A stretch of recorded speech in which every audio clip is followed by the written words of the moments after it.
¿Cómo están ustedes? Muy buenas noches, bienvenidos a Vía Pública. Uno de los temas que hoy nos preocupa a todos, lo que ocurre en la zona centro-sur de nuestro país. Sistema frontal que afecta a esta zona geográfica desde el sábado y no da tregua. Y claro, se esperaba que el sábado y domingo fuera más bravo, más duro, pero se corrió un poco, se alargó, como son los fenómenos climáticos, que es difícil establecerlos con exactitud, pero está generando los estragos que muchos expertos presagiaron que iba a ocurrir en muchas localidades, que lo están pasando muy mal. Hay muchos albergados, muchas personas, y desde aquí entonces nuestro saludo y nuestra atención como canal público para estar allí presentes. Y bueno, y debido a la cantidad de agua caída y los efectos devastadores en algunos lugares, el gobierno entonces decretó estado constitucional de catástrofe desde la región de O'Higgins al Biobío. En el primer balance del día, el subsecretario del Interior, Manuel Monsalve, dijo que el sistema frontal ha dejado 2 personas fallecidas hasta ahora. El bombero Joaquín Pérez, de la comuna de Cañete, que usted sabrá su historia, que intentó salvar un animal y bueno, y cayó al río lamentablemente. Y el conductor de un vehículo que falleció por la caída de un árbol en la ruta de La Madera. Además, mantiene a 804 personas damnificadas, 416 albergados y más de 5.500 aislados. La lluvia, además, ha provocado cortes de puentes en Linares, región del Maule. Resultó dañado el puente Tres Arcos. Es una arquitectura y una pieza histórica que data del año 31 y que nunca había sufrido un grado de afectación como el que está sufriendo ahora, o que ha sufrido ahora. Otro punto que genera preocupación en el Maule, que parece ser la zona más afectada hasta ahora, son los embalses que se encuentran al tope de su capacidad debido justamente a la cantidad de agua que ha caído. Mire, escuchando esta tarde algunas radios, buscando información por allí, algunos decían, bueno, no está lloviendo aquí. Claro, porque hablaba de las ciudades, pero sí sabemos que está lloviendo arriba, que está lloviendo en la alta cordillera. Y sabemos que eso puede tardar, pero va a llegar el efecto y los efectos se hacen sentir. Es una historia requete conocida por las personas que viven en esa zona. No es primera vez que se inundan, pero no por eso no deja de ser muy preocupante y vamos a estar siempre muy atentos aquí en TVN y en Canal 24 Horas. Vamos a la mesa de conversación.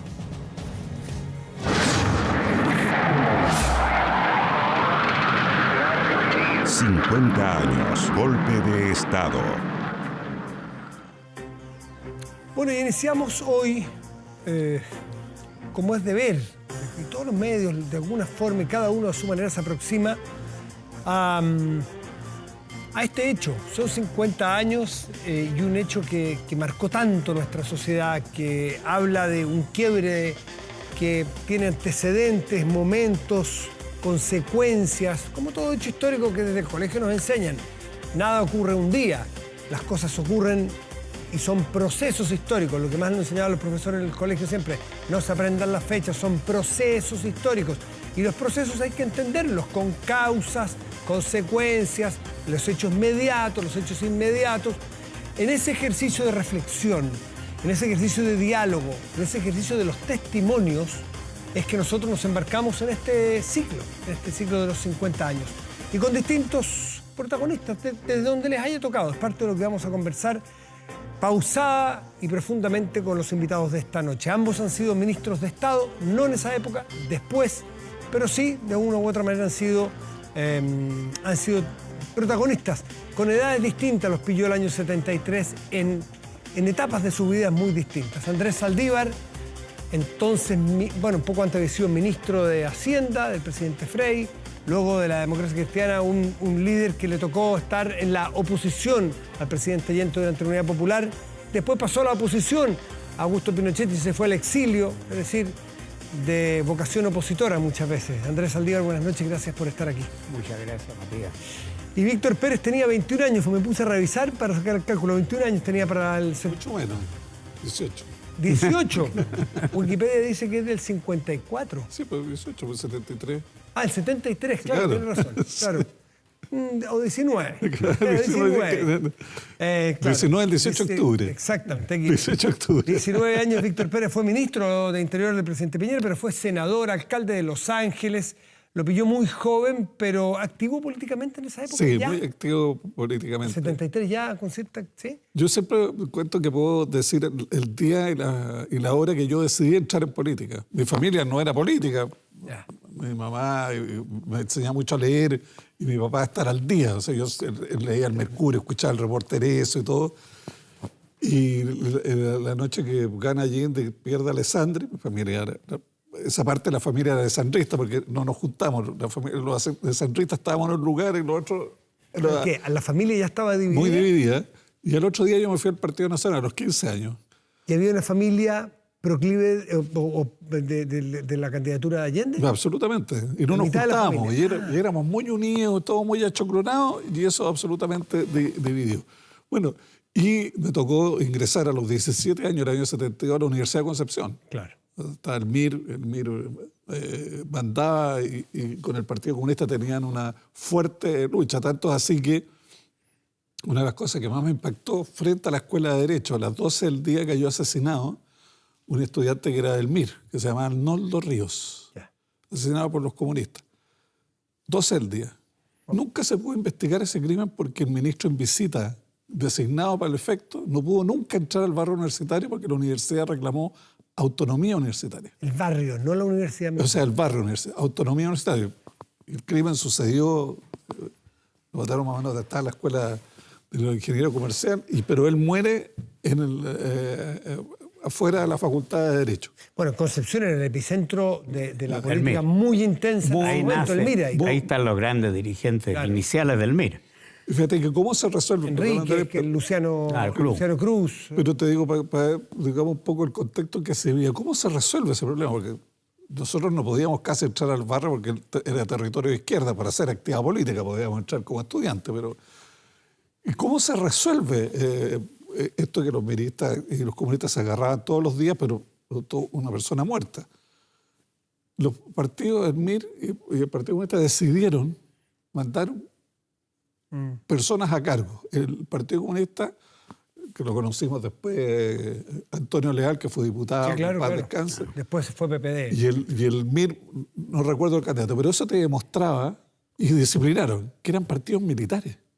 O sea, llegó alguien de afuera y ordenó, y nunca más hubo conflicto. Eran partidos militares. Entonces, ese era el ambiente que se veía y que yo empecé a ver desde los 17 años en la Universidad de Concepción, muy violento y manejo muy férreo de los partidos del MIR y del Partido Comunista. Bueno, la realidad de un universitario es totalmente distinta a la de un político ya fogueado. Ya había sido ministro de Estado del presidente Frei. ¿Cómo vivía esos momentos de tensión? Bueno, efectivamente yo ya había sido ministro de Hacienda y Economía de don Eduardo Frei.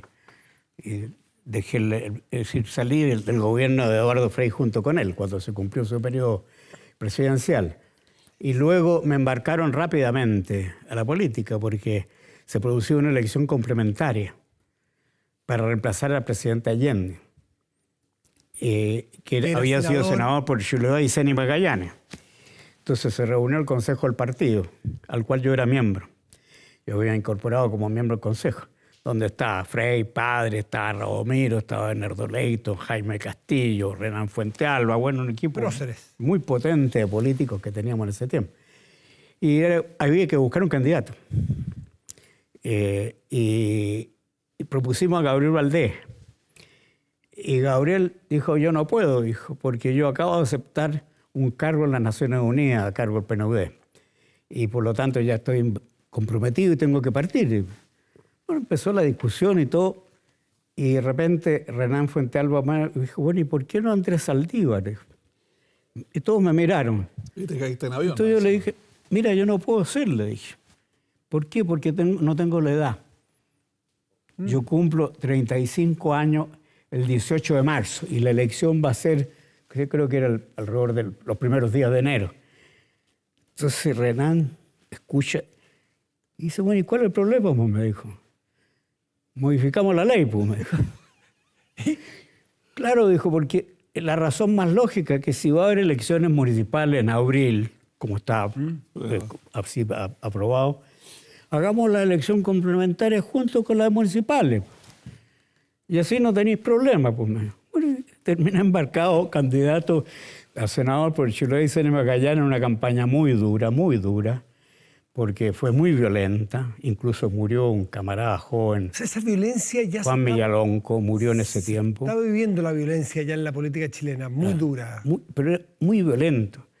E incluso mi casa en Punta Arenas fue atacada a balazos, estaban mis padres y mis hijas. Yo estaba viajando por el Chiloé y mi señora estaba en Aysén y mis padres estaban acompañándonos en Punta Arenas.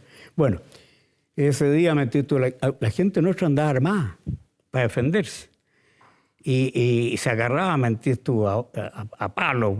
Era muy violento. Y incluso nosotros teníamos una brigada que se llamaba Los Chicos Malos, me acuerdo que lo llevábamos de la cisterna, que eran buenos para pintar. Bueno, pero esa fue muy brutalmente violenta. Por supuesto, el ganador iba a ser, era un territorio muy proclive al Partido Socialista, y resultó elegido a Adonis Sepúlveda. Ah, mire. Ni más ni Yo menos. saqué una segunda mayoría, aumenté la votación que habíamos tenido y cumplí mi tarea. Pero de ahí me embarqué. ¿Y desde cuándo? Nunca hay una fecha, nunca hay un día exacto, pero ¿cuándo empieza a cambiar el tono de la violencia en la política chilena? Por lo menos a mí lo que me tocó vivir, porque Andrés puede tener más, como te digo yo, el 70 yo tenía 15 años, pero antes de la elección presidencial del 70, ya el MIR en Concepción realizaba acciones violentas. Por ejemplo, no recuerdo, tengo un gran aprecio, pero en este momento no recuerdo el nombre del periodista que fue secuestrado y algunas horas después desnudo y torturado frente a la Universidad de Concepción, que era un periodista muy, muy reconocido. Entonces, uno veía que había grupos violentos que tenían respaldo.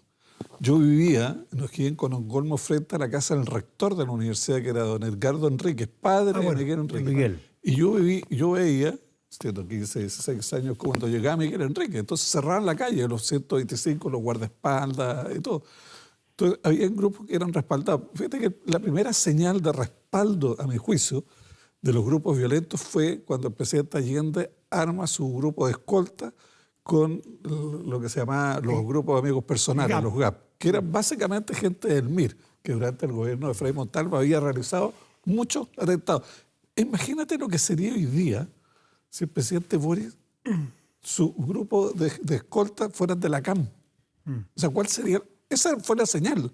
O sea, en esa época la señal era esa, es la misma como que sería si los guardaespaldas del presidente fuera la CAM. O sea, la señal hacia el respaldo violento era muy fuerte. Tú como militante del Partido Nacional veías sectores de la derecha que también tenían estos grupos, ¿cómo se conformaban? ¿Qué lógica tenían? Sí, pero pasaría a defenderse, o sea, en el sentido cuando salíamos a pintar en las campañas, cuando enfrentamos las elecciones universitarias, teníamos, claro, gente que era más bueno para los combos que nosotros, digamos, y todo más decidido que...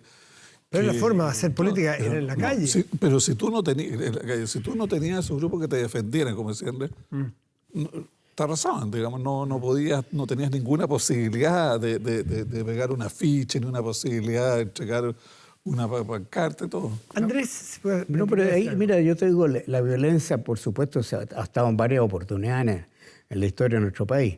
Pero lo que estaba diciendo Víctor es cierto en cuanto, ¿no es cierto?, que ahí entra procesos de mucho mayor violencia y confrontación. Y se da en las estructuras políticas. Porque efectivamente, por un lado, la izquierda, lo que dice Víctor es cierto. Allende, cuando hace el grupo de amigos del GAP, que se llamaba, es gente del MIR. Uno, cada literatura que lee sobre el tema, es claro que así fue. Y protegían a Allende. Y no era la policía de investigación ni el carabinero. Pero a su vez, ¿no es cierto?, por el lado de la extrema derecha, Pablo Rodríguez armó todo el Frente de Patria y Libertad, sí, que también estaba armado. Y se confrontaba violentamente y se trataba de justificar por lo que estaban haciendo del otro lado. El Partido Comunista tenía la Ramona Parra y los socialistas tenían el Mocatalán. Entonces había toda una cosa que se fue configurando de situación de tensión violenta. A pesar de eso, en el Parlamento, en el Senado no había violencia. Había discusión, a veces dura. Antes yo en el tiempo que era ministro, ¿no es cierto?, me tocaba ir al Senado, el presidente del Senado era Salvador Allende, ahí se almorzaron, y yo muchas veces me sentaba con Aniceto Rodríguez, y la gente conversaba. En el Parlamento había pero hubo gente que ya empezó a ser violento en el propio Parlamento. El hecho que fue Carlos Altamirano que provocó unas situaciones de debate muy duros. ¿Usted y de siente que descalificación. ¿Siente usted que Carlos Altamirano es una de las personas que cambió el rumbo de las conversaciones? No, era una cosa que era una excepción dentro del Parlamento. Era un personaje que en su discurso era violento. Trataba con mucha dureza a sus pares, que no eran de su propia idea, ¿no es cierto? Pero ese tema, pero la violencia ya, bueno, se desata, digamos, al tiempo ya del presidente Allende, y luego, por supuesto, dentro del periodo de la dictadura, bueno, hubo violencia del Estado y violencia también de sectores más radicalizados. Pero es un tema gravísimo que hay que entenderlo y aprenderlo. Yo creo que lo que nos está pasando ahora, si queremos realmente hacer la conmemoración de los 50 años, si bien es cierto, hay que llegar, por lo menos yo lo digo, creo que Víctor y otros dirigentes políticos de un sector y otro estarían de acuerdo. Primero, que hay que entender que la democracia no se aprecia cuando se tiene, sino que se siente cuando se pierde. Ahí uno echa de menos la democracia. Entonces uno tiene que llegar a la primera conclusión. La democracia se cura con más democracia. Y hay que realmente jugarse porque la democracia nunca termina. Y para eso es muy importante. Víctor es testigo porque hemos sido compañeros en el Senado. El diálogo entre las partes, que no es solo conversar, sino es capaz de cambiar ideas o confrontar ideas, no entendiendo que el que discrepa de ti es un enemigo, sino que es un adversario. Víctor, fíjate que dos hechos antes de analizar lo que dice Andrés, que me impactaron mucho siendo de 17 años. Hubo un programa de televisión nacional que fue muy popular, creo que se llamaba Tres Bandas, en que Sergio Díaz era una de las figuras precarias, eran tres. Entonces decidimos en la Escuela de Derecho, yo estaba en primer año de escuela, invitar a Sergio Díaz a la Escuela de Derecho de la Universidad de Concepción. Fue imposible entrar a la universidad ese día. Posible, o sea, porque el centro alumno de la Escuela de Derecho era mayoritariamente el Frente Universitario, DC, Partido Nacional y Gremialista. Y teníamos el centro alumno, y por eso se le invitó. Fue imposible entrar. Segundo... Perdón, ¿quién no pudo entrar? ¿Sergio Díaz? Sergio, y nosotros, no, porque se tomó el MIR la universidad y aquí no entra, digamos. El segundo hecho de violencia que te marca, y que tiene razón Andrés, lo peligroso cuando tú entras en una escala de violencia, porque es como una rueda que se empieza a mover y no para. Tiene que haber sido el año 72, una manifestación muy violenta a la izquierda en Concepción. Yo, como te digo, vivía frente a la casa del rector, me hicieron tirar todos los ventanales de mi casa. Y asesinaron a un cabo de carabineros que se llama el Cabo Aroca, a 6 de la tarde. Y al final le dispararon de la sede del Partido Socialista, que era el Palacio G en Concepción, en pleno centro. Le dispararon. Y las armas con que le dispararon fueron sacadas en el auto del intendente a las 9 de la noche. Entonces, cuando tú ves esa violencia y respaldada por los dirigentes políticos, creo que eso genera una cosa sin salida. Por eso hay que decirle a la gente, ¿sabes? No solamente valorar la democracia, sino el rechazo permanente a la violencia. Y si uno lo compara con lo que pasó el 18 de octubre acá, que el día de mi cumpleaños, el 18 de octubre, 19, cuando se respaldó la violencia, la primera línea que hizo tira al centro de Santiago fue recibida como héroe en el Congreso Nacional. Entonces, cuando tú validas la violencia, generas una situación extraordinariamente peligrosa. La democracia hay que defenderla. Yo ayer escuchaba en un programa a Carlos Altamirano, y encontraba toda razón, y ojalá hubiera pasado eso. Y yo no sé si toda la izquierda ha hecho ese análisis. Carlos Altamirano decía, nosotros debimos haber actuado absolutamente distinto del 70 para adelante. Haber respetado la democracia, haber tenido conciencia que no podíamos impulsar reformas siendo minoría. Bueno, pero si eso hubiera pasado, Chile no habría sufrido todo lo que sufrió. Entonces, el llamado cuando se cumplen 50 años es a buscar las cosas que nos unen y sacar esto como lección para que no vuelva a suceder. Pero cuando tenemos hoy día un gobierno que a mi juicio derrotaba en las urnas sus ideas, como fue en el plebiscito el 7 de septiembre y también el 4 de mayo, insiste en llevar esas mismas ideas a rajatabla. Entonces, eso provoca también una situación compleja. Yo creo que respetar la democracia es respetar las mayorías y la voluntad de las mayorías. Volvamos a la década de los 70, Andrés, porque ¿cómo vivieron ustedes el preámbulo? Porque la tensión de los 3/3, ¿no es cierto?, de la elección del 70, que nadie logró primera mayoría en esa constitución del 25, estaba vigente en ese momento, no había segunda vuelta, sino que el Congreso pleno elegía entre las dos primeras mayorías, ¿no? Y ahí ya fue muy tenso. Pero usted, cuando estuvo en el gobierno del presidente Frei, también tuvieron sus momentos, la violencia y la tensión y el encono entre distintos sectores, el que de adversarios se pasaban a ser enemigos, ya se vivía. ¿Cómo lo vivieron ustedes? Pero el gobierno no impulsaba la violencia. Sí. Bueno, y me gustaría saber... Yo creo que efectivamente dentro de todos los gobiernos pueden producirse acciones de violencia. El tema es cuando en la convivencia diaria y permanente de largo tiempo está siempre presente la violencia. A mi modo, ¿no es cierto? Y esto creo que para conmemorar los 50 años es bueno poner las cosas en su lugar. Yo la otra vez en un programa que tú participabas, decía, yo leí el libro de Patricio Aylwin, que además lo conocí cuando lo escribió, y conversamos sobre él, y mismo quiso que se publicara después de su muerte. Él hace un análisis muy claro de lo que fue realmente el gobierno de la Unidad Popular. Pero yo digo con toda claridad que a pesar de todo eso no se justifica nunca un golpe. Vamos a entrar en eso después. El golpe en sí lo vamos a tratar un poquito más adelante. Pero el año 70 hubo ciertas situaciones de violencia, sobre todo por una transformación en el tema agrario. Hubo ahí situaciones de violencia, pero bastante puntualizadas, pero de violencia. Murió en Nameri, en una confrontación en Linares. Bueno, pero no era una norma el día. Pero sí, lo que dice Víctor Pérez es cierto. El MIR, desde Concepción, con Luciano Cruz y otros, ¿no es cierto?, armaron un movimiento que fue proyectándose para sostener la violencia. Porque eso que dice Víctor sobre Carlos Altamirano, que es cierto, que yo creo que Carlos Altamirano hizo una reflexión después de vuelto ya de la dictadura en el exilio.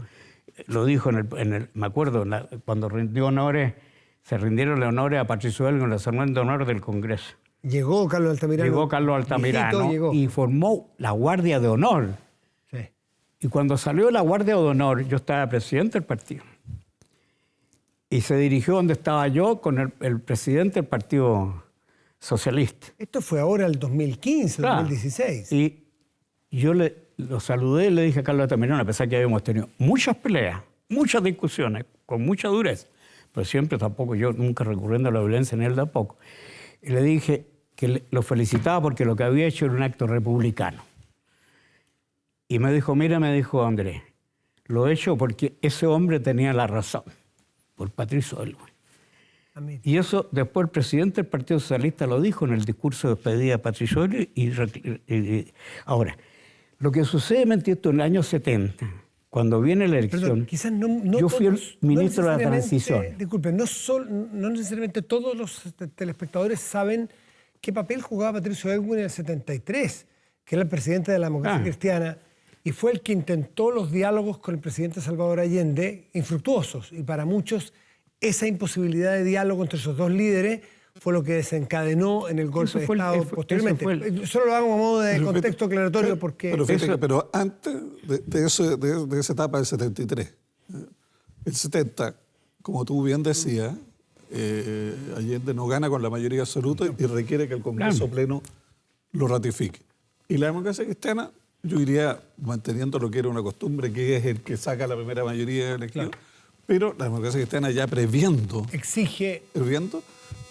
que aquí estábamos en un problema distinto, un problema mayor, exige lo que se llamó el Estatuto de Garantía. Quiero decirles a ellos, yo no le creo que sea muy demócrata, firmémonos. Sobre todo el presidente Allende, en una entrevista con Rayy Cesada, eso fue una necesidad táctica. Necesitábamos llegar al gobierno y firmábamos lo que fuera. Ese te demuestra que cuando tú a mí no me cabe duda que la democracia cristiana ahí jugó con un criterio democrático, es decir, firmemos un acuerdo y lo vamos a respetar todo, y con quien lo firmaste te dice, eso es una necesidad táctica. Te demuestra cuál es el espíritu de uno ¿Y se de sintieron otro. engañados ustedes con eso? Yo personalmente fui el ministro de la Transición propuesto por el presidente Frei. La salida de Frei A la salida y entrada Allende. Y entraba Allende. Y Allende visita a don Eduardo, y don Eduardo me llama por el citófono presidencial y me dice, estoy aquí con el Salvador Allende. Y yo quiero que usted sea el ministro de la Transición para hacer todo el espacio que nos queda hasta los 60 días que asumía.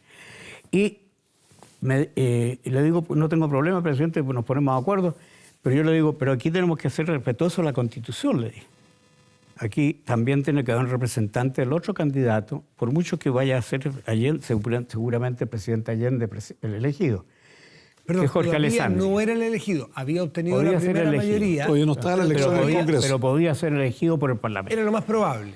Y me tocó todo ese periodo de tiempo. A mí me atracaron mucho. Pedro Buscovich, que fue el ministro que me nombró, que fue ministro de Economía de Allende, que lo nombró como mi contraparte para hacer todo lo que... Y pasamos un periodo muy complejo, muy difícil, porque hubo un problema, una situación financiera y una corrida bancaria tremenda, porque hubo una intervención americana descarada, que el presidente Nixon metió y Kissinger lo reconocen en toda la documentación que hoy día se ha dado a conocer, en la cual, ¿no es cierto?, le dice incluso que a Allende hay que hacerlo crujir. Y todo el dinero que sea necesario. Y hubo mucha violencia. Mataron al Anaya. Mataron al comandante Snyder, sí. al comandante en jefe del ejército Snyder, 2 días antes del Congreso Pleno. Y efectivamente hubo capacidad de llegar al Congreso Pleno, porque mucha gente creyó que no iba a llegar, porque además hubo militares comprometidos por tratar de dar un golpe antes de que Allende asumiera. Entre ellos el general Valenzuela, que hoy día se conoce el tema. Y el asesinato de Snyder tenía por objeto provocar los hechos necesarios para impedir la elección. Y la democracia cristiana vota todos sus parlamentarios, sin distinción, por el Estatuto de Garantía. ¿Por qué? Porque era la primera vez que se elegía un presidente de la República una garantía de ese tipo. Antes nunca se había hecho. Confiaron en el presidente ¿Por qué? Allende. Porque teníamos la convicción de que había gente dentro de la alianza de gobierno Allende que estaba en otra, que estaba por realmente una revolución de orden marxista y leninista, y lo decían con toda claridad. Y además, ¿no es cierto?, estaban el Partido Socialista, que en ese tiempo estaba en la punta del Partido Comunista, que en el Congreso de Chillán había acordado que había que destruir la democracia burguesa, etcétera, etcétera, cosa que se ratificó después en el Congreso de La Serena. Entonces, había dentro de la alianza de gobierno del presidente Allende un grupo muy radicalizado y con mucha potencia que obligaba muchas veces a Allende a hacer cosas que a lo mejor él estaba en condiciones de tratar de no hacer, porque él hablaba de una revolución con empanadas de vino tinto, Claro, un socialismo... que era institucional, una revolución por la vía institucional. Pero cada vez que, y lo cuenta Patricio Elwin, y yo fui testigo, porque además participé en algunas de esas negociaciones, cada vez que nos acercábamos a negociar con Allende, para evitar el problema que se estaba produciendo con las tomas, con la inflación, con el mercado negro, con todo el tema metido de que se estaba produciendo en el país de desabastecimiento. Cada vez que llegábamos a pretender entendernos con Allende, le armaban un problema. Se reunía Allende con Renán Fuentealba, con Jaime Castillo, con quien sea, Bernardo Leighton, y se tomaban 3 empresas. Y después hacían, y todo por la vía de los hechos. ¿Por qué? Porque yo creo que en eso tenía razón la gente que estaba en la punta del gobierno de Allende. Porque una revolución de ese carácter como la cubana no se podía hacer en un parlamento donde no tenía mayoría. Mal podía hacerse. Claro, esa es la diferencia entre la revolución al estilo cubano y la que pretendió ser aquí el presidente Allende. No, pero solo una paréntesis. Sí. Allende quería hacer una revolución de vino tinto y empanada, pero su coalición lo que quería era hacer una revolución cubana. Y se Y lo requería unanimidad. Y eso era, y fíjate que la Unidad Popular, y eso lo puede saber mejor Andrés, tenía una estructura en que los presidentes de los partidos tenían derecho a vetar las decisiones del presidente o las proposiciones del presidente. Necesitaba unanimidad la Unidad Popular para gobernar.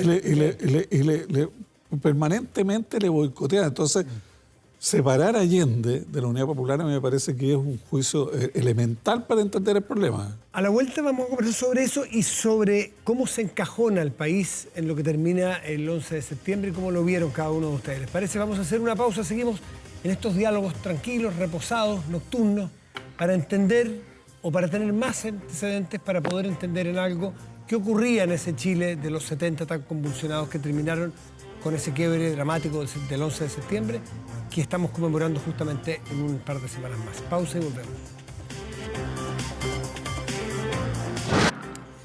Seguimos conversando, dialogando en esta noche que iniciamos un periodo justamente de cómo se conmemora desde las ideas, desde los testimonios, ese 11 de septiembre de 1973, pero también con sus antecedentes para entender hacia dónde se dirigió este país ese día del quiebre. Matías, estaba así, Víctor. Para agregar una cosa, porque un amigo que estaba viendo el programa me dio el nombre del periodista que fue secuestrado, se llama Enrique Goce Santamaría, que yo conocí mucho, era una persona muy agradable, muy culto. Fue director del diario El Sur, de la crónica que salía en la tarde en Concepción, y fue secuestrado y muy torturado. Yo te digo, y eso tiene que haber sido 69, 70. Claro. No había entrado a la universidad todavía cuando sucedió, así que tiene que haber sido el año, yo entré en 72, así que 69, 70 por ahí. ¿En qué momento sienten ustedes, desde las perspectivas que les tocaba, en que que se cambiaba el rumbo de las cosas? En que una cosa era desde los 60, mucha violencia, bueno, el mundo era violento, un mundo bipolar, ¿no es cierto?, Guerra Fría. Pero otra cosa es que Chile se contaminara de esta violencia política. Otra cosa es que la tensión en el gobierno de la Unidad Popular fuera... Pero otra cosa es cuando ustedes sienten que se produce ese ruido que dice, esto tiene cara de fractura, esto no tiene vuelta atrás, esta democracia se va a romper. ¿Cuándo lo sintieron ustedes, cada uno? A mi juicio, por lo menos lo que yo viví en mi época universitaria, ya a partir del 72, nosotros veíamos que era un camino sin retorno, era muy institucional, claro, 72. ¿Y hay algún hecho que sienten ustedes que marcó ese camino sin retorno? Eran hechos diarios y permanentes. Diarios y permanentes. El asesinato del Cabo Roca me parece que a mí me marcó mucho, que queda en evidencia que desde la sede del partido de gobierno se le dispara, se asesina al Cabo Roca, que después en el auto al intendente se sacan las armas. Y eso lo publican los diarios, se supo a las 10 de la noche, ya era una noticia en Concepción. Yo diría que eso marcó una cosa muy dura, que era muy difícil el dialogar, muy difícil el conversar, muy difícil el entenderse, como digo, cuando la familia se divide, cuando ya tú llegabas a la universidad y los sentaban al lado derecho en la escuela eran los de izquierda y acá los frente universitarios y prácticamente no... ¿Podían tener amigos, si es que hubiese un amigo en la universidad que fuese del bando contrario? Yo, por ejemplo, siempre me permitió conocer mucho de esto. Cuando yo entré a primer año de Derecho no conocía, y había otro que tampoco conocían, ahí estuvimos los 2 o 3 primeros días juntos y resultó que era Elmir. Y él me dijo una frase que nunca se me ha olvidado. Me dijo, mira, si tú eres mayoría, yo voy a ser un caballero. Si yo soy mayoría, te voy a pegar en el suelo. Eso nunca más se me olvidó. Pero después, posteriormente, ya cuando tú eras bando irreconciliable. Andrés, mira, yo creo que que había un proceso de cierta ya tendencia a polarización, porque el país vivió un sistema de 3 tercios durante un periodo hasta el año 70. Cuando viene el gobierno elegido Allende en el Congreso Pleno por haber sacado la primera mayoría, ya se vio, iniciado el gobierno, cómo empezaron a confrontarse, meter las posiciones más bien radicalizadas de uno y otro sector. La gente más bien en el centro estaba aprisionada por este tema, y el propio presidente Allende, ¿no es cierto?, a pesar de decir que lo reiteraba, que él quería hacer una una revolución con empanada y vino tinto, un socialismo a la chilena, etcétera, etcétera. Él trató, yo creo, al comienzo, pero al poco tiempo empezó a infringirse las normas legales, porque se buscó los resquicios legales. Como no había mayoría en el Parlamento, dijeron, mire, aquí hay una lista, vamos a expropiar 90 empresas. Se expropiaron 300. ¿Y cómo se hacía? La primera experiencia, eso se lo informó jurídicamente Eduardo Novoa, que era un gran abogado ese tiempo. Descubrió una norma de años antes. Le dijo, Eduardo mira, Novoa Monroy. aplica Monroy. el decreto del año 1932, que cuando se produce una paralización en una empresa, el gobierno tiene la posibilidad de poder intervenirla y declarar interventores. Y se empezaron a hacer algunas expropiaciones intervenciones fundadas en este asunto, y se saltaba al Parlamento. Luego se le dio a la Corfo la posibilidad de nacionalizar la banca por la vía de los hechos, porque compraron todas las acciones y la Corfo no tenía esa razón. Entonces se empezaron a utilizar una serie de elementos que frente a la no mayoría parlamentaria iban a la vía de los hechos. Y lo hicieron lo mismo en los campos. Cada vez que quería expropiarse, no se aplicaba la ley de reforma agraria, ¿no es cierto?, ni se hacían asentamientos, sino que se intervenía. ¿Por qué? Porque los campesinos, incluso los afuerinos, se tomaban los campos para provocar la intervención. Andrés, y eso todo era conducido por el MIN y por la fuerza con el MAPU, que era el MAPU Ugarretón, que era el más radicalizado. Pero lo que dice Andrés, yo lo quiero construir un poco por qué pasó eso, porque yo hablo del 72. Porque el primer año del presidente Allende, yo te diría en términos económicos, producto de toda una movida económica de emisión de dinero. De emisión de dinero que hizo que el presidente Frei retara a sus asesores económicos. Le decía, ¿por qué yo no hice? Y por lo tanto vino una elección municipal donde la izquierda del 36% que había sacado Allende, no sé si llegó al 50%, poco más. Eso llevó a los partidos socialistas, a los partidos más radicales, y dicen, ¿ves? Tenemos la mayoría, vamos. Y ahí empieza lo que plantea Andrés, con ese respaldo ciudadano, empiezan, digamos, a decir... Ahora, Andrés no me respondió esa duda, porque quiero desde los testimonios de cada uno, ¿cuándo sintió usted que había hecho clic, que había hecho un camino sin retorno? El gobierno iba a crisis, yo creo que yo lo sentí ya desde la asunción del propio gobierno. ¿Usted siente que es un camino desde el principio? Yo lo sentí porque vi que el propio presidente Allende empezó a ser sobrepasado. Y si uno lee un poco la historia y la documentación de ese tiempo, algo que dijo antes Víctor, los consejos, y yo fui testigo de eso, los consejos de gabinete eran los ministros y los presidentes de los partidos de la Unidad Popular. Y Allende, cuando fue elegido candidato de la Unidad Popular, se tomó un acuerdo que no se tomaría ningún acuerdo sin la unanimidad. Sin la unanimidad de todo. Entonces, ese tema llevaba a que Allende, cada vez que había una intención de acercarse con la democracia cristiana especialmente, para solucionar algún problema y evitar toda esta situación de hecho, saltándose el Parlamento, se tomaban empresas, se provocaban situaciones de hecho que impedían el diálogo. Fue muy complicado por eso. Y cuando incluso yo te lo contaba, ¿no es cierto? Cuando era ministro, cuando era senador, me tocó negociar con Manuel Sangüesa, ministro de Justicia de Concepción. Pepo Sangüesa. Las tres áreas de la economía, que habíamos presentado un proyecto y aprobado un proyecto y que incluso si el Parlamento, el gobierno no lo aceptaba, debía llamar a plebiscito, no llamó a plebiscito. Entonces, quiero que llegamos, nos encargaron a mí y a Juan Hamilton negociar con Manuel. Y llegamos a un acuerdo. Y lo echaron. Y lo llevaron al Consejo de Gabinete de Allende. ¿Usted llegó a un acuerdo con el ministro de Justicia? Yo lo firmé. Manuel Sangüesa, que era un yo lo profesor firmé, de la Universidad de lo firmó Manuel Sangüesa, que era era ministro radical. Y me llama después del Consejo de Gabinete Manuel Sangüesa y me dice, juntémonos en el Hotel Metitultio, ahí en el Crillón. En el Crillón.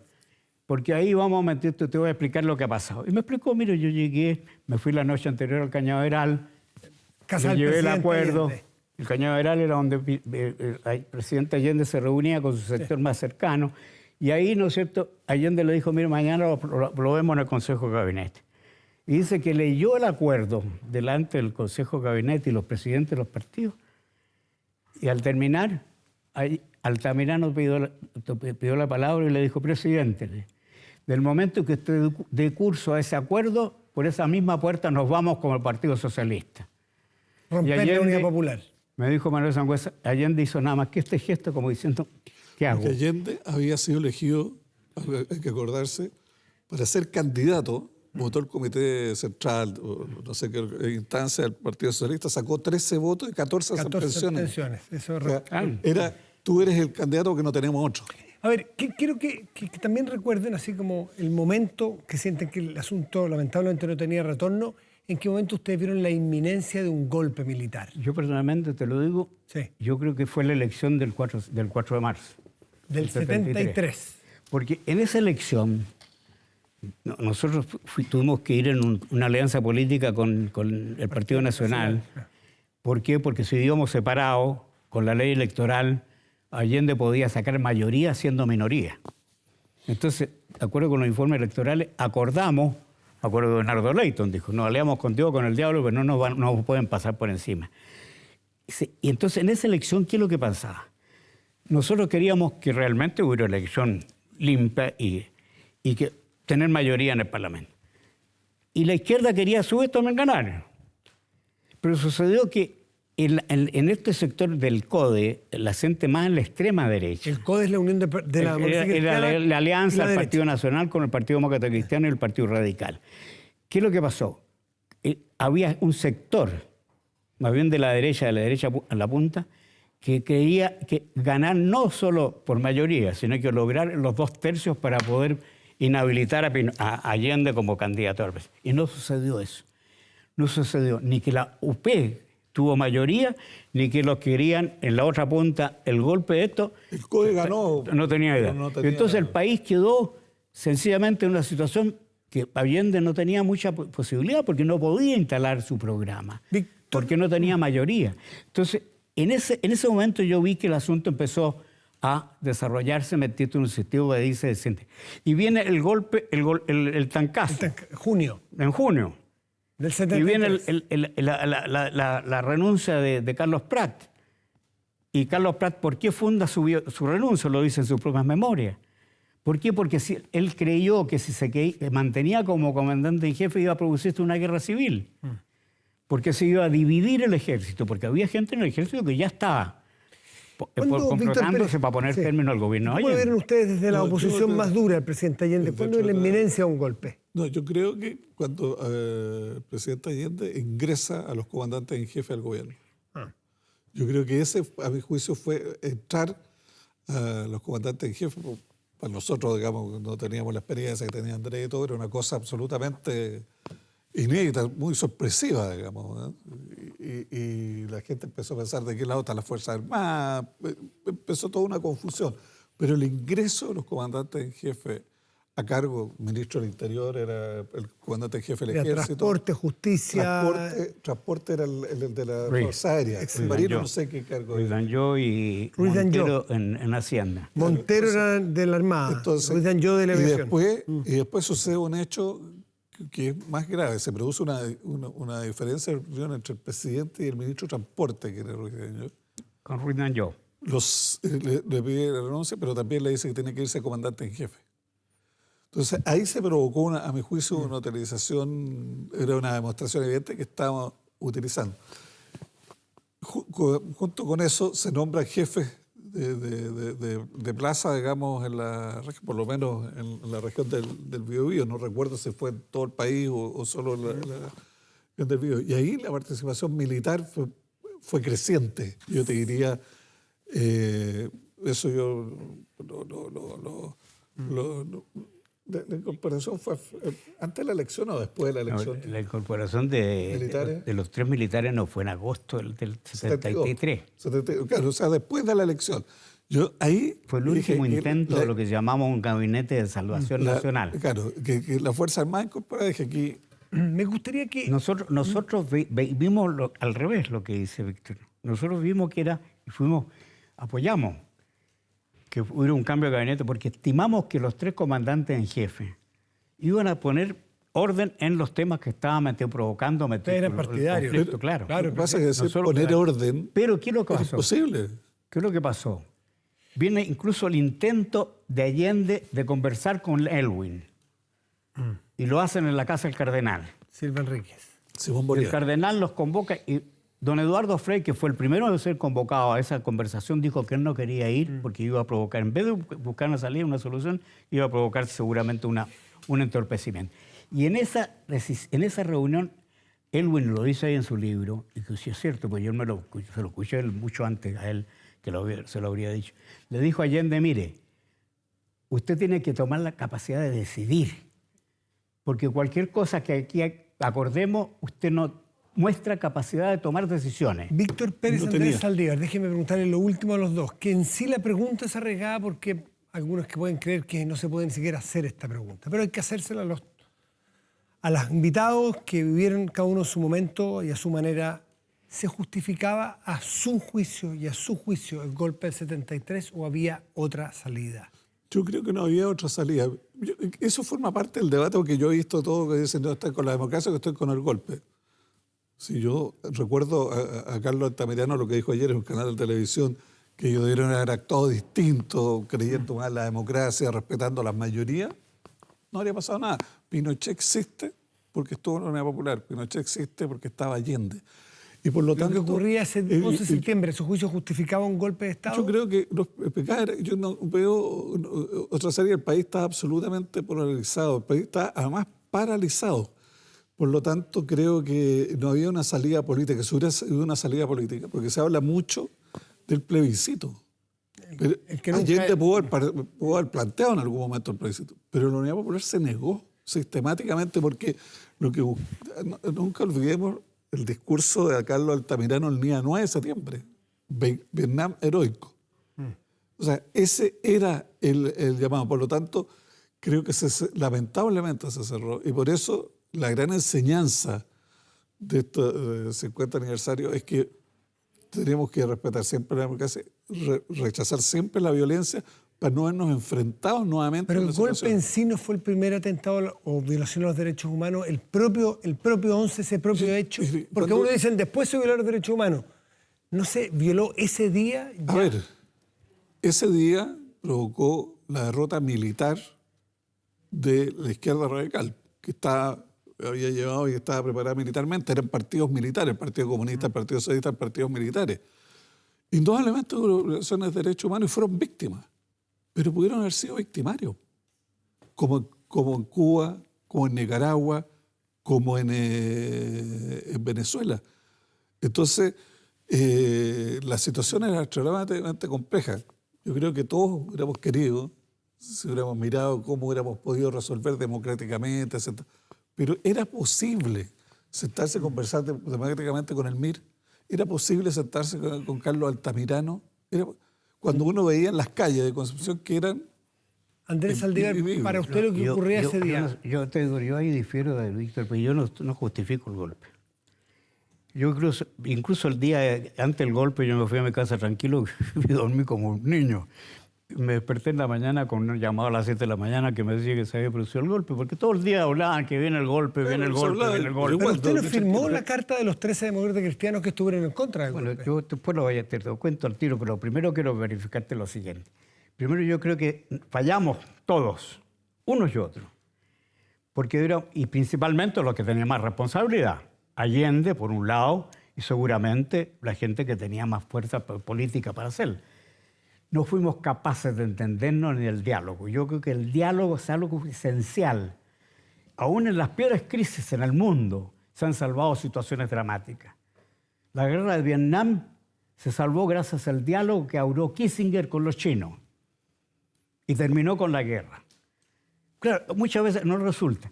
Pinochet, ¿por qué yo creo que se pudiera haber parado el golpe? Porque Pinochet no estaba incorporado al golpe. Habían algunos militares, generales, que estaban... Carlos Prats había salido de la comandancia en jefe, había renunciado por las razones que hemos hablado. Pero el tema, ¿no es cierto?, era de que en ese momento Allende no tuvo la capacidad de la decisión para hacer algo que Víctor dijo que no había escuchado eso, porque no se había hecho. No llamar a plebiscito. Y según yo tengo información de Carlos Friones, que en el Cañaveral el día cuando escucha el discurso de Carlos Altamirano, Califano era ministro. Claro, Altamirano y Allende toma la decisión de llamar a plebiscito. Y fija una posibilidad de hacer un discurso el día 10, el lunes. Según dicen, pues no tengo información concreta en eso, Pinochet fue informado por Allende, porque Allende confió en la lealtad de Pinochet hasta el día lunes, el martes en la mañana. Ahí se dio cuenta que Pinochet se había salido. Y él dice que le informó y Allende no habló el día lunes. Y según dicen, iba a hablar el martes, pero iba a llamar al plebiscito porque había visto acorralado. Eso no hay ninguna evidencia. Y cuando la manera de tomar las decisiones, Allende no era el que tomaba las decisiones en la Unidad Popular. Era el presidente, pero no era el que tomaba las decisiones. La tomaba un comité político con Allende. Y por lo tanto, la razón de ese, Allende tomó la decisión, ¿no? Eso no formaba parte del esquema organizacional. ¿Por qué no estuvo usted entre los 13 demócratas cristianos? El día 9, ¿no es cierto?, según dice el propio el general Lee en su memoria, en su libro, cuando convencen a Allende o presionan a Pinochet para que se suba al golpe. El día 9. El día domingo 9 en la noche. Porque Toribio el comandante de la Marina, no sé, Merino, lo notifica que si no van todos, sin él. Bueno, y ahí parece que pidió un timbre, y se demoraba en firmar hasta que firmó. Y cuando el día martes llegó a La Moneda, preguntaba dónde estará el pobre Augusto. Y bueno, Pinochet, ¿dónde voy yo? Nosotros deberíamos haber hecho un esfuerzo mayor. Puede ser que no hubiera resultado, pero yo creo que era una obligación. Yo creo que tenemos que tomar como lección que nunca hay que abandonar la posibilidad de buscar el diálogo. Lo que sí tiene razón, Víctor, en el sentido que Allende estaba muy maniatado para tomar decisiones, por lo que sucedía dentro de su propia fuerza política. ¿Cómo me dicen, no justifico el golpe, pero usted no fue de los 13 demócratas cristianos, el famoso grupo de los 13, que firmó la oposición al golpe? Mira, que la carta de las 13, como yo te digo, yo hubiera firmado, si nadie me la consultó. Pero la carta de los 13, si tú la miras con la carta nuestra, que yo participé en ella, no tiene diferencia en cuanto a aceptar o no aceptar el golpe, sino que una dice que era algo imposible de poderlo haber impedido y que se ha dado, y el otro rechazaba. Entonces, yo personalmente creo que pero Frei y Elwin hicieron declaraciones mucho más explícitas. Claro, más explícitas. Yo creo que nosotros fuimos más ingenuos creyendo que el asunto era un tema de tu pasajero. Pero en los 13 yo creo que los 13 estaban en una posición mucho más lógica. Y más ahora, mirando históricamente. Yo lo único que diría a las generaciones que vienen, no tenemos mucho que hacer, yo por lo menos, Víctor, tiene más que hacer. Poco. Yo le digo, miren, impidan por cualquier razón el que haya un golpe de Estado y una dictadura en este país. Porque la dictadura que conocimos ha dejado las peores heridas que pueden haberse dejado en la sociedad chilena. Todavía está la gente buscando mucho metidos, están los cadáveres o los restos de sus familiares. El presidente, a pesar que este país, y hay que decirlo con toda franqueza, ha hecho mucho esfuerzo por tratar de solucionar ese problema, esa herida que a su producción lo sella. La Comisión Rettig, después la mesa de diálogo de Frei, después metí tú la Comisión Ballard de Lago, el tema de metí tú lo que acaba de hacer el presidente Boric, que está muy bien, a través del ministro de Justicia, una comisión para seguir insistiendo para poder resolver dónde aún pueden encontrarse. Entonces, eso no quiero que se vuelva a producir en las próximas generaciones. Si a mí me preguntan mi consejo, hagan todo lo que se pueda hacer, uno y otro, y uno asuma su propia responsabilidad para evitar vivir una circunstancia como esa, porque esa violencia que vivimos de Estado es una violencia que nunca debe suceder en un país como el nuestro. Víctor Pérez, sí. Yo creo que aquí, para cerrar, lo que uno debe decir a las generaciones, le planteo a mis hijos, esto es efectivamente jugársela por la paz, jugarse por métodos pacíficos, pero oportunamente.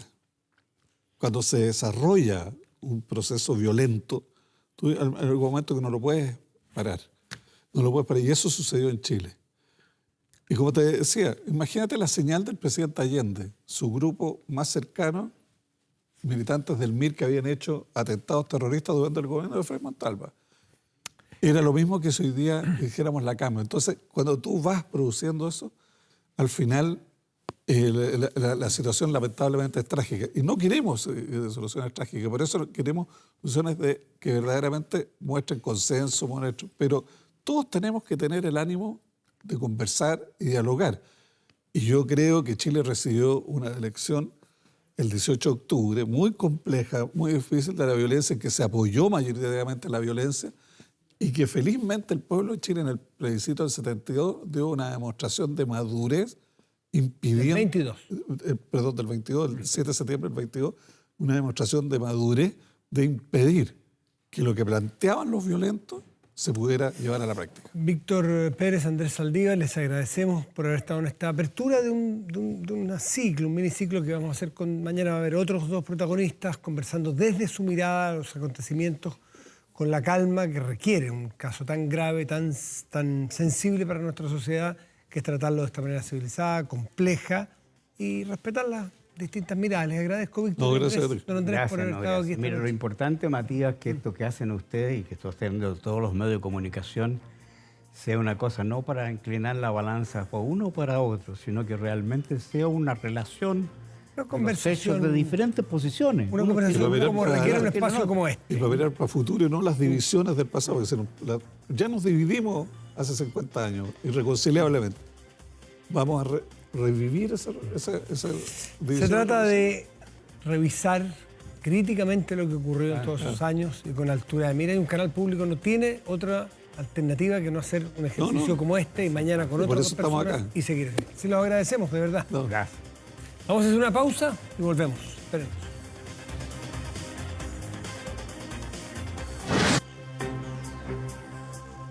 Estamos de vuelta en Vía Pública y la verdad que protégete de la delincuencia con Tepillé Vigilancia en tiempo real de cámaras de seguridad con audio disuasivo para su empresa, alarmas Tepillé con cámaras conectadas a su smartphone y botón de emergencia móvil para su hogar. No sea usted la próxima víctima y contrátelos en tepillé.cl. Y revisamos la pantalla grande de nuestro estudio. 24horas.cl, que en este momento destaca lo siguiente. Confirman suspensión total de clases en 60 comunas por efectos de intensas lluvias. Para más detalles, 24horas.cl. Revisamos el tiempo. La temperatura de este momento en la región metropolitana es la siguiente. El termómetro indica que hay 12 grados y una décima y el cielo está despejado. Para mañana, martes y pasado miércoles, el pronóstico para esta región es lluvia. Para mañana hay máxima de 15 grados. Para el miércoles habrá chubascos y una máxima probable de 13 grados. Revisamos otras dos regiones y dos localidades de nuestro país. Copiapó, en la región de Atacama, tendrá cielo despejado y una máxima probable de 24 grados. En tanto, Castro, en la región de los lagos, en la isla grande de Chiloé, mañana hay cielo parcial, pronosticado de 8 grados como máxima probable. De fondo escuchamos al Salo Reyes, el gorrión de Conchalí. Claro, porque falleció hace exactamente un año. El domingo 21 de agosto, a los 69 años, murió Salo Reyes, un ícono de nuestra cultura popular que alcanzó su apogeo en la década de los 70 y 80. Salo Reyes con un repertorio fundamental en la historia de nuestra música. Hoy se estrenó Mi Caminar, reversión póstuma del artista y que tiene la producción de su nieto Boris González, quien también tocó el piano junto a la colaboración y voz de Gael Ángel Acuña en cello. El tema fue grabado en plena pandemia en el estudio de la casa del gorrión de Conchalí, como una forma de llenar la forzada paralización en la cual estábamos todos sometidos por esa pandemia. De esta forma, junto a su nieto, deciden grabar algunos clásicos del repertorio de Salo Reyes, que finalmente estarán incluidos en un álbum póstumo con colaboración de distintos artistas. Con Salo Reyes despedimos Vía Pública de hoy. Fue una edición especial, conmemorando, reflexionando acerca de los 50 años. Que tengan muy buenas noches y gracias por venir.